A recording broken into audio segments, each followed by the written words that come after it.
As Israel continues its genocide in Gaza, in all parts of Gaza, and not just Rafah, the Palestinian resistance continues to attack them heavily from all fronts and in each part in Gaza.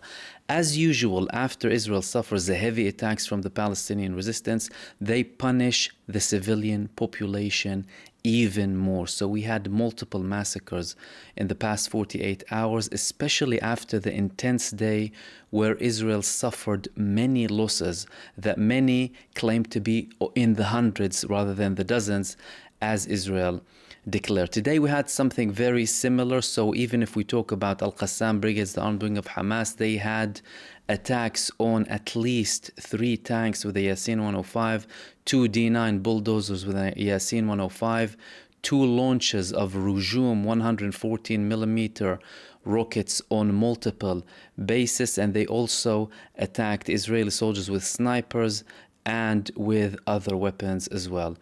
With regards to Lebanon, we're having more and more developments from Lebanon and more sophistication from the attacks of Hezbollah that Israel clearly does not have an answer for. The most significant attack that we had from Hezbollah was with their suicide UAV that they launched S-5 air-to-land missiles from in Al-Mutulla.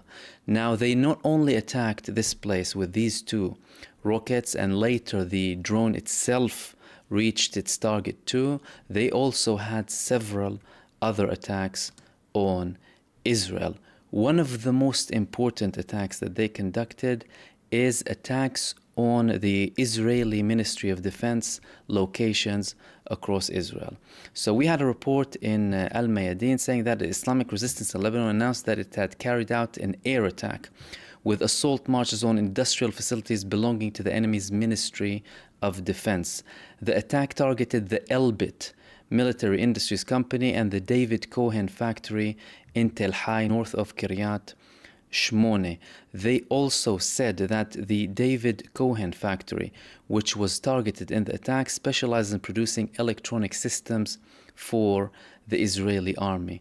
They also attacked spy equipment installed on a crane in Al-Tayhat Hill, and it was also targeted with appropriate weapons, according to the same report. They also had attacks on areas in Kafr Shuba, and the Israeli security sources, according to the report, they revealed that the Ministry of Interior in Israel, in the occupying entity as in Israel, they had not implemented any scenario to protect settlers in the event that any fighting broke out in the northern parts of Israel. The source said that Israel will not be able to provide an effective response to the settlers from the northern border to the Haifa line, especially since they will seek refuge from the missile launches that Hezbollah will launch from the north towards Israel. And this is very evident from the ground because most of the settlers who were evacuated from the north are not coming back to the north, and we have a similar situation